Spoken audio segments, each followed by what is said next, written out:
My name is Mike Russell. I'm from Washington, D.C. I am a musician. I play jazz, I play Afro soul, I play reggae, and other genres of music. Good question. My girlfriend originally, and the music. At the time, my partner had a connection here and a possibility to teach and work in music, and I followed her advice and wanted to get out of Washington, D.C. and seek a change. I would say yes, in one word answer, with complications. At times, Berlin can be elegant, yes. Good question. I would say yes, but you got to deal with it in a positive way, let's say. Yes, I do agree. There is one thing. Many years ago, I went away from Berlin, and I came back, and my friend from Mississippi told me, "You're going to be here now." And why? Well, there's a certain point where this city can grow on you, and you begin to love it. Actually, the layered scenes, the different possibilities. You may not even know it, and then you go back to maybe your home city, and you discover that you have a home somewhere else called Berlin. Good question. History, love, opportunity. Well, maybe a bear standing up eating a currywurst. Well, the best, I would say, is the openness and the acceptance of all people, no matter your age or what you look like. The worst can be the rudeness. Sometimes people can be rude here, and I think they don't mean it, but sometimes they are pretty rude. Well, I understand that phrase. I I would, poverty is not something to wear as a badge of honor. So that part I sort of disagree with. But it is and does hold opportunity and chances if you have some ambition. Well, basically, through the love of music, I give my mother credit because she nurtured that love of music. She purchased me a guitar. She paid for guitar lessons, and her name was Earlene, and I have to give credit to her because without her, I wouldn't be sitting here, first of all. I had a teacher who, his name was Mr. Valencia. He was from Spain, and he worked at a store called Campbell's Music. My mother paid for the lessons, and it was a very, very important step because I learned to read music, number one. I worked on classical sonatas for the guitar, nylon string, and it showed me another way of playing fingerstyle, which I never would have learned on my own. Of course, I graduated, let's say, to rhythm and blues bands very early. So, but the training that Mr. Valencia gave me to this day actually is in my playing. And there's a sort of a double picking and things I do on the guitar that I attribute to him and his influence many, many years ago. Okay, that was with my first band called the Spartans. And actually, the first song I composed was entitled Mass Confusion because at that time we were young teenagers, and I guess we were 12, 13, 11, and I guess there was a certain amount of confusion. But we wanted to make music, but we wanted to make it our own way. We had Silvertone amps that had a lot of reverb, and we played and played and played, and started to compose very early. It's true. I didn't forget about that, but it's a long way back. The main point I would say in my music, which is of course Funky Soul Kitchen, Black Heritage with Kera, is respect, is love, is tolerance for other people.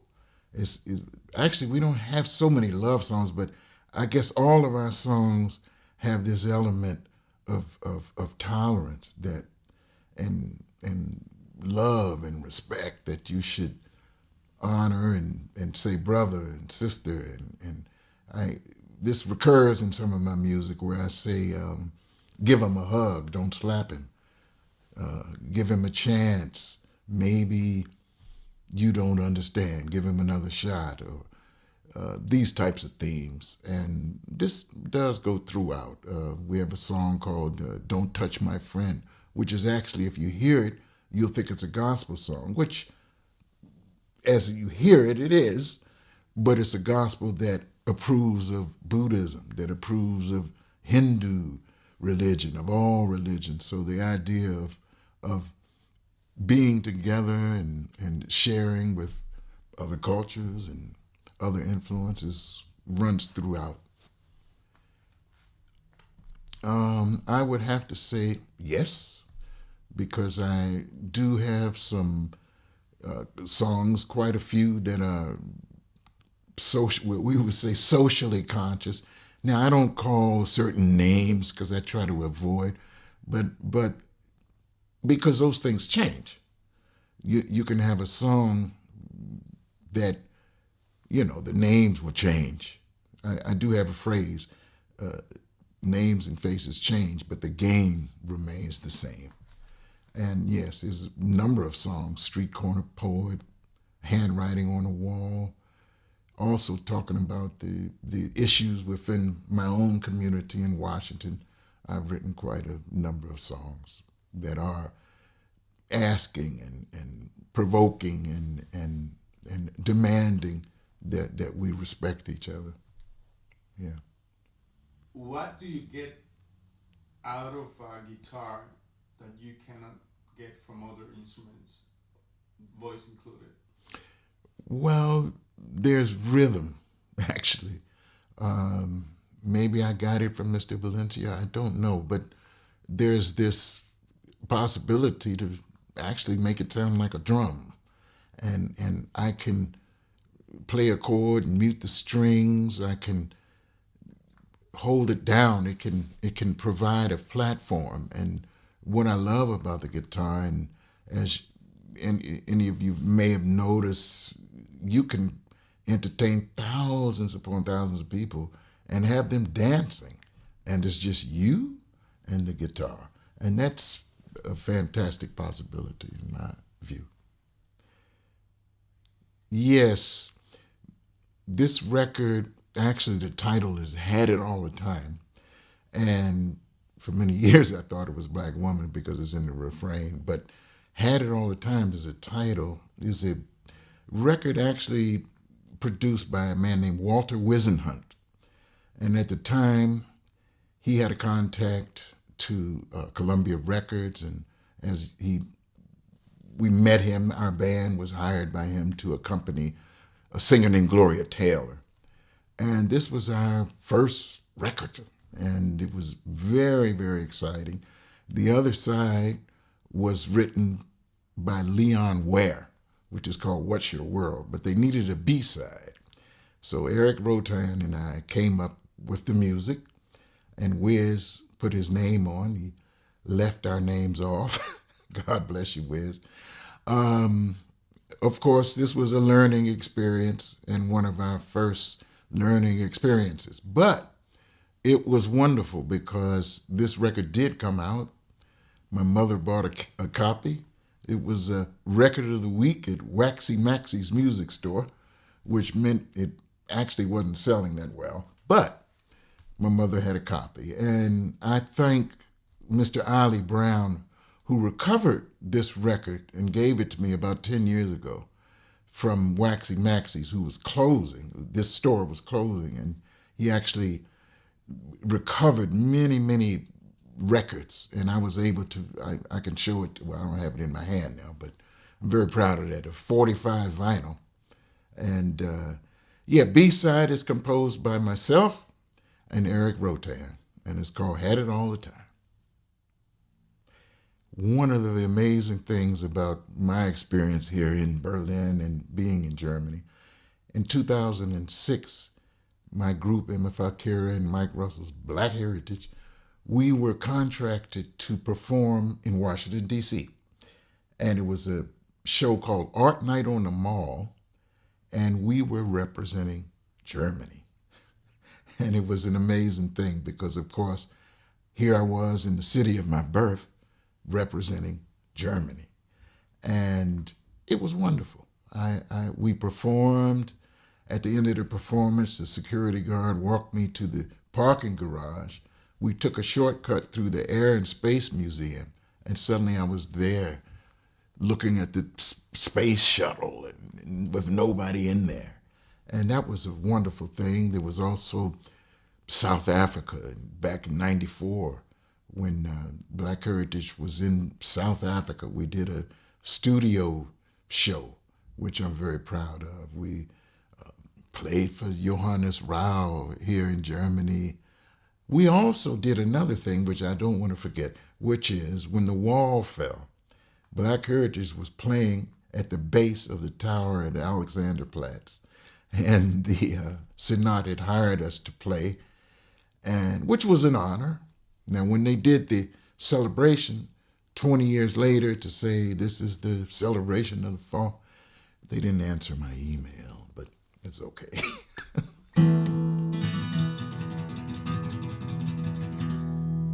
We got it right. We got it right. We got it right. We got it right.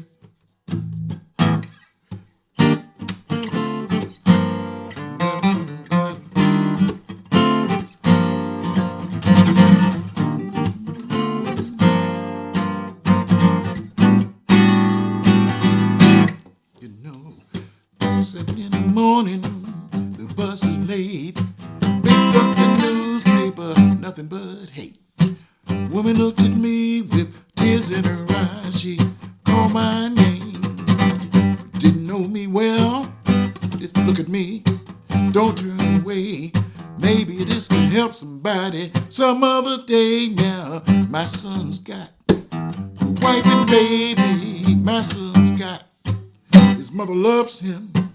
21 years. 21 years. 21 years. 21 years.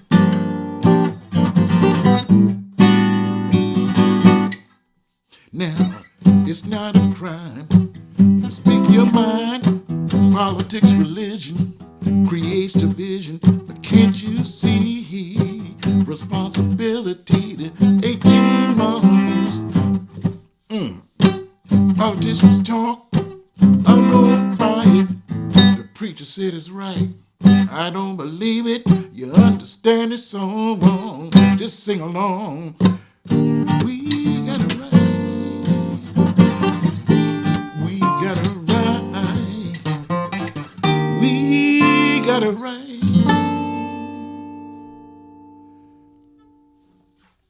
That is a good question. But one thing that moves me a lot is when I see my colleagues and musician friends and friends of the band. And someone asked me one time, they said, well, what is it that you like?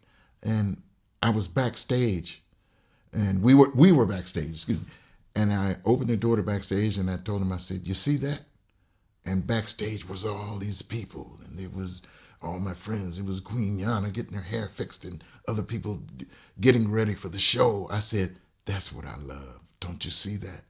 All this togetherness. And that's happened many times. Of course, there was the show at Wannsee when the sun was setting and the water was there. And many shows actually here in Kreuzberg where we would close the Bergmannstrasse Fest on Sundays, and the sun would set, and MFA KERA would be singing, and somehow it would always rain. But people used to say, damn, when they play this, it always rains. But there was this thing, and I love it when it happens. I can't put my finger on it, but it's like the universe converges with happiness and music and people laughing, and the music is going, and there's this, and then you get home, you can't sleep because you had such a good time. You may not even know why. Yes, MFA KERA, I met here in Berlin, and she is a real innovator. And when we met, of course, I had my jazz funk band / blues funk band, and she had a band called Ethno Techno Pan-African Sphere. And she was actually doing an electronic kind of music with drums, African drums. And we decided, as we met, to put together a band which sort of encompassed 360-degree music. In other words, funk and some African, and to mix it up. And this is what started it. And we said we wanted to call it Black Heritage because it brought elements of course, of the heritage of the music from Africa, from Mississippi, and the idea, of course, was to have African musicians, German musicians. I'm from Washington, D.C., and to mix all these folks together, but more importantly, to produce a music that was our own. Of course, being influenced from different parts of the world. As MFA KERA grew up in Africa, I didn't. I had to almost learn how to play an African style of guitar. I didn't really know that. I learned how to do that. And I knew how to play blues and jazz and so on. But so the idea was that we would mix these things. And we've been doing it for a very long time. We brought in Reinhard Kateman, who's a wonderful musician, and I can't say enough about him. We've traveled, oh my goodness, many, many places: South Africa, Greece, America. And this group is like a glue, and that has stuck together for a long time. And I'm happy to say that we're still active. We're still producing music. And that's something I'm very proud of. It's very difficult to keep any band together for any long period of time. And I always hear about anniversaries and this and that. And I realize, my God, we've been together longer than many, many groups. And we continue to do so. Well, my advice would be to have a plan B, of course, because the conditions that nurtured my existence here have changed. And there's a few things that are going on in the city which are not as easy as they used to be for welcoming new creative talent. But I would say still come, because it is a place full of opportunity. But having a plan B is most important. And whether it's education, teaching, or having another income source, because sometimes just the platform is very expensive. So you have to deal with trying to survive. It's hard to play guitar when you don't have anything to eat. So you have to face that. But I wouldn't want to scare anybody. I would say yes, but finding a affordable place is not easy here anymore, and mainly having a plan B, and to plan a little bit before you come. Try to have your plan in place Maybe you know somebody. Maybe somebody you're gonna stay here, and then you're gonna, and I'm gonna. Sometimes these I'm gonnas don't work out. So make sure you have that plan B. I want to thank Brother Sergio for bringing me here to do this interview. And God bless you, Sergio, and your music. And I want you to continue and have a productive thing. You're doing a productive thing right here. I appreciate that you've taken an interest in cats like me and great musicians like MFA KERA, and doing something to bring us up, doing something to support us, which is quite unusual. And I have to say thank you. And thank you to Berlin, because Berlin has treated me pretty good. Excellent. Anything else?